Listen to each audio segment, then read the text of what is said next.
नमस्कार दोस्तों, class 11 chemistry का ठीक है 2024 के लिए मोस्ट इंपॉर्टेंट क्वेश्चन। पहला सवाल देखिए, ठीक है।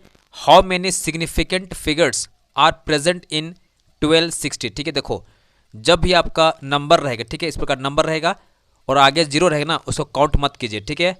वो सिग्निफिकेंट नंबर नहीं कहलाता है, ठीक ना। उसके बाद आप देखिएगा 6 हो गया, 2 हो गया, 1, ठीक है। इसको काउंट कीजिए, कितना है, एगो, दोगो, तीन गो, ठीक है। तो इसका आंसर कितना हो जाएगा, सिग्निफिकेंट नंबर 3 हो जाएगा, ठीक है ना।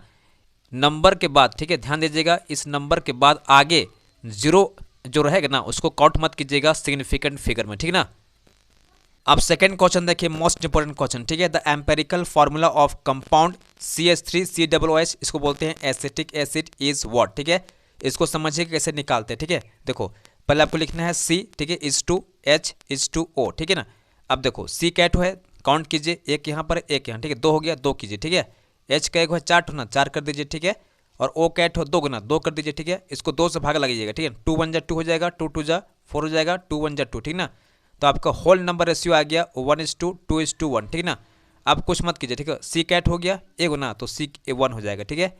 H का एक है 2 गुना, तो 2 कर दीजिए, ठीक है। और O कैट है 1 ना, एक है, ठीक है, तो 1 कर दीजिए, तो इसका हो जाएगा CH2O, ठीक है। तो यह आपका निकल गया एम्पेरिकल फार्मूला, ठीक है, CH2O हो जाएगा, ठीक है। अब नेक्स्ट क्वेश्चन देखिए, ठीक है। If you have 300 ml of 1.5 molar solution of NaCl, ठीक है, how many ml of 4.5 m NaCl can you make, ठीक है। यहाँ आपको ऑप्शन दिया गया है 100, ठीक है, 200, 300 और 400, ठीक है ना। देखो इसको निकालने फार्मूला क्या होता है, बहुत ही आसान है। m1 इंटू V1, ठीक है, is equal to m2 into V2, ठीक है। ये आपका हो गया मोल फ्रैक्शन, ठीक है, ये आपका वॉल्यूम हो गया है ना। तो आपको यहाँ दिया गया है कितना, m1 4.5, ठीक है, और V1 आपको निकालना है, ठीक है ना। m2 आपका दिया गया है 1.5, V2 आपको दिया गया कितना 300 है ना। तो यहाँ से आप V1 निकाल दीजिए, कितना आएगा, इसको ऊपर भेज दीजिए, यहाँ से आप काट दीजिए इसको, ठीक है।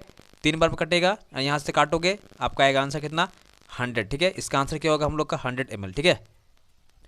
अब नेक्स्ट क्वेश्चन देखिए, ठीक है। Which of the following will have largest number of atom, ठीक है। देखो इसमें ऑप्शन दिया गया है 1 ग्राम ऑरम यानी गोल्ड, ठीक है, 1 ग्राम सोडियम है, 1 ग्राम लिथियम है और 1 ग्राम Cl2 है, ठीक है।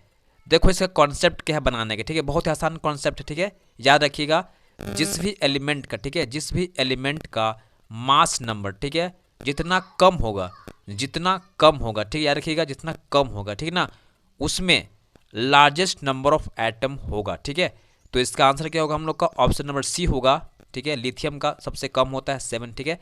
तो इसका आंसर क्या होगा, ऑप्शन नंबर C सही होगा, ठीक है ना। चलिए नेक्स्ट क्वेश्चन देखिएगा। Calculate the number of electrons, protons and neutrons in Br8035, ठीक है। देखो इस कॉन्सेप्ट क्या है, कैसे निकालने का, देखो इलेक्ट्रॉन, ठीक है, कैसे निकालेंगे। एटॉमिक नंबर ही क्या होता है, ठीक है, एटॉमिक नंबर ही क्या होता है, इलेक्ट्रॉन की संख्या होती है, ठीक है। पहला हो निकल गया प्रोटॉन, देखो इसमें भी क्या होता है, एटॉमिक नंबर ही क्या होता है, प्रोटॉन होता है, ठीक है। और न्यूट्रॉन कैसे निकालेंगे, 80 में से 35 लेस कर देंगे, आपका निकल जाएगा 45, ठीक है। बहुत ही आसान कॉन्सेप्ट है, कोई दिक्कत नहीं, ठीक है ना। अब नेक्स्ट क्वेश्चन देखिए, ठीक है। What will be the wavelength of a ball of mass 0.1 kg moving with a velocity 10 metre per second, ठीक है। तो ये बनेगा हम लोग का, किससे बनेगा, डी ब्रॉगली वेवलेंथ, ठीक है। लैम्डा इक्वल टू क्या होता है, H/mv होता है, ठीक है ना। तो H का जो वैल्यू होता है याद कीजिएगा 6.626 इंटू 10⁻34 होता है, ठीक है। इसको याद रखना पड़ेगा आपको, ठीक है ना। वैल्यू पढ़ कर दीजिए, यहाँ पर m क्या था 0.1 था, ठीक है, और m भी कितना था 10 था, ठीक है। इसको मल्टीप्लाई कीजिए, कितना आएगा 1 आएगा, ठीक है। तो इसका जो वैल्यू होगा एकदम सेम उतर जाएगा, ठीक है। 6.626 इंटू 10⁻34 मीटर हो जाएगा, ठीक है, इसका आंसर है ना। अगला सवाल देखिएगा। The series of lines in the hydrogen spectrum which appears in the visible region, ठीक है, ऑफ इलेक्ट्रोमैग्नेटिक स्पेक्ट्रम इज, क्या होगा, लेमन सीरीज होगा, फुंड सीरीज होगा, बामर सीरीज होगा या पैशन सीरीज, ठीक है। इस टाइप के क्वेश्चन को याद करने का, ठीक है, मेरे पास ट्रिक है, ठीक है। याद कीजिएगा, ले बाबू पापड़, ठीक है, ब्रेकफास्ट पे, है ना, हो गया लेमन, बामर, पास्चन, ब्रैकेट, फुंड, ठीक है ना। और यहाँ पर कीजिएगा UV∠I, ठीक है, UV∠I है ना। तो लेमन से आपका हो गया अल्ट्रावायलेट, ठीक है, बामर से आपका क्या हो गया, विजिबल, है ना। तो आपके सवाल पूछा गया था यही, ठीक है, विजिबल कौन होता है, बामर रेज, ठीक है, आंसर क्या होगा, बामर, ठीक है ना। और बाकी तीनों क्या होगा आपका, इंफ्रारेड में आएगा, है ना। अब आगे देखिए नेक्स्ट क्वेश्चन, ठीक है, which of the following quantum numbers define the 3 dimensional shape of orbital, ठीक है, इसको समझिएगा। पहला जो आपका है ना प्रिंसिपल क्वांटम नंबर क्या बताता है, size and energy of the orbital, ठीक है, इसको बताता है ना। और एजीमुथल बताता है 3D शेप ऑफ ऑर्बिटल, ठीक है, ये आपका सही आंसर होगा इस क्वेश्चन का, ठीक है, ऑप्शन बी आपका सही होगा, है ना। और आपसे पूछ देगा, ठीक है, मैग्नेटिक क्या बताता है, तो बताओगे ओरिएंटेशन ऑफ द ऑर्बिटल, ठीक ना। और स्पिन क्या बताएगा, ये बताएगा इलेक्ट्रॉन कैसे स्पिन करेगा, ठीक है, स्पिन अप या स्पिन डाउन, है ना। उसके बाद देखिए नेक्स्ट क्वेश्चन, ठीक है, what is the total number of orbitals associated with the principal quantum number n equal to 3 दिया गया, ठीक है। तो आपके सामने ऑप्शन दिया गया है 0 होगा, 3 होगा, 6 होगा या 9 होगा, ठीक है। इस प्रकार के क्वेश्चन को सॉल्व करने का मेरे पास एक शानदार ट्रिक है, ठीक है, इसको याद कीजिएगा। नंबर ऑफ ऑर्बिटल, ठीक है ना, present in NS shell equal to होता है कितना, n स्क्वायर होता है, ठीक है। यहाँ पर आपको दिया गया था n कितना, 3 ना, इसका स्क्वायर कर दीजिए, ठीक है, कितना होगा 9, ठीक है, इसका आंसर क्या आएगा 9।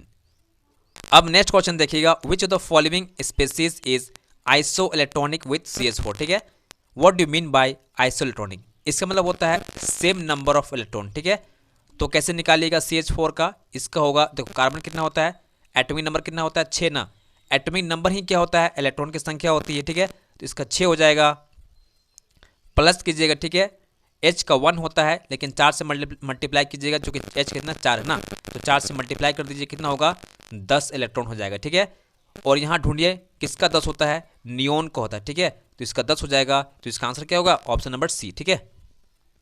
अब नेक्स्ट क्वेश्चन देखिए, ठीक है, fluorine, oxygen, nitrogen and chlorine which element have highest negative electron gain enthalpy, ठीक है। तो इसका कॉन्सेप्ट क्या है, इसका कॉन्सेप्ट क्या है, इलेक्ट्रॉन गेन एंथैल्पी इन्वर्सनल प्रोपोर्शनल होता है किसके, एटॉमिक साइज की, ठीक है। एटॉमिक साइज बढ़ेगा तो इलेक्ट्रॉन गेन एंथैल्पी क्या होता है, घटता है, ठीक है। लेकिन यहाँ पर याद कीजिएगा, ठीक है, याद कर लीजिएगा, बहुत इंपॉर्टेंट है, ठीक है, क्लोरीन का नेगेटिव इलेक्ट्रॉन गेन एंथैल्पी क्या होगा, फ्लोरीन से ज़्यादा होता है, ठीक है, क्योंकि साइज जो होता है क्लोरीन का ज़्यादा बड़ा होता है, ठीक है ना। अब नेक्स्ट क्वेश्चन देखिए, ठीक है, which of the following species largest and smallest size, ठीक है, Mg है, Mg2+ है, Al है और Al3+ है, ठीक है।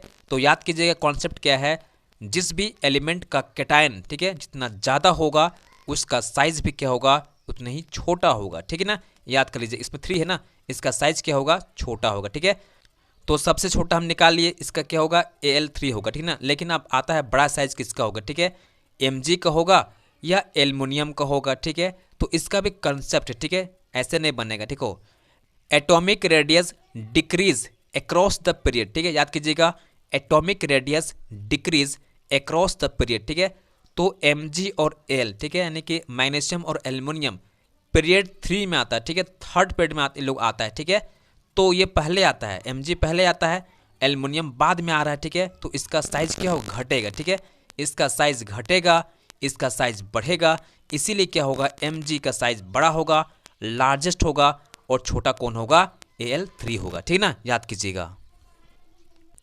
अब नेक्स्ट क्वेश्चन देखिए, ठीक है, बहुत ही इंपॉर्टेंट क्वेश्चन है, the general outer electronic configuration of D block element, ठीक है, कितना होगा, तो याद कीजिएगा n-1 D इलेक्ट्रॉन जो भरेगा 1 से लेकर 10 तक जा सकता है, ठीक है।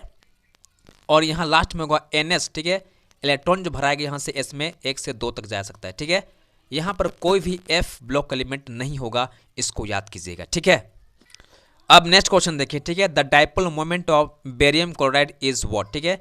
हम बताए थे बेरियम क्लोराइड का जो स्ट्रक्चर बनता है, ठीक है, कैसे बनता है, लीनियर बनता है, ठीक है, एक डाइपोल यहाँ एक डाइपोल यहाँ, ठीक है, दोनों क्या करेगा, कैंसिल कर देगा, इसका आंसर क्या होगा, 0 होगा, ठीक है। अब नेक्स्ट क्वेश्चन देखिएगा, मोस्ट इंपोर्टेंट क्वेश्चन, ठीक है, the bond order of O2 is what, ठीक है, 1 होगा, 2 होगा, 3 होगा या 0 होगा, ठीक है। तो इसका फॉर्मूला है निकालने का, ठीक है, बॉन्ड ऑर्डर इक्वल टू होता है NB - Na/2 होता है, ठीक है, यानी बॉन्डिंग में कितना इलेक्ट्रॉन है इसको देखिएगा, और एंटी बॉन्डिंग में कितना इलेक्ट्रॉन है उसको देखिएगा, ठीक है, उसको 2 से भाग लगा दीजिए, ठीक है, कुछ नहीं है, देखो O कितना होता है हम लोग का 8 होता है ना, तो 2 यहाँ 2 है ना, तो इसको कितना हो जाएगा 16 हो जाएगा ना, कितना इलेक्ट्रॉन निकलेगा 16 इलेक्ट्रॉन निकल जाएगा, ठीक है, 16 हो जाएगा। अब देखो इस 16 में क्या होता है, 10 इलेक्ट्रॉन होता है बॉन्डिंग में, ठीक है, और 6 इलेक्ट्रॉन कितना होता है, एंटी बॉन्डिंग में होता है, इसको याद कर लीजिएगा, ठीक है। तो यहाँ से घटाइए कितना आएगा, 4 बचेगा, ठीक है, इसको 2 से भाग कीजिए, कितना आएगा, 2 आ गया, ठीक है ना। तो इसका आंसर क्या होगा, ऑप्शन नंबर बी होगा, ठीक है। तो मैं आपको बता दूंगा ऐसे बहुत सारे एलिमेंट का, ठीक है, बॉन्डिंग ऑर्डर आपको मैं दे दूंगा एग्जाम से पहले, ठीक है, डोंट वरी, है ना। प्लीज़ वीडियो को लाइक कीजिएगा, शेयर कीजिएगा और चैनल को सब्सक्राइब जरूर कीजिएगा, ठीक है। चलिए मिलते हैं स्टूडियो में, धन्यवाद, जय हिंद।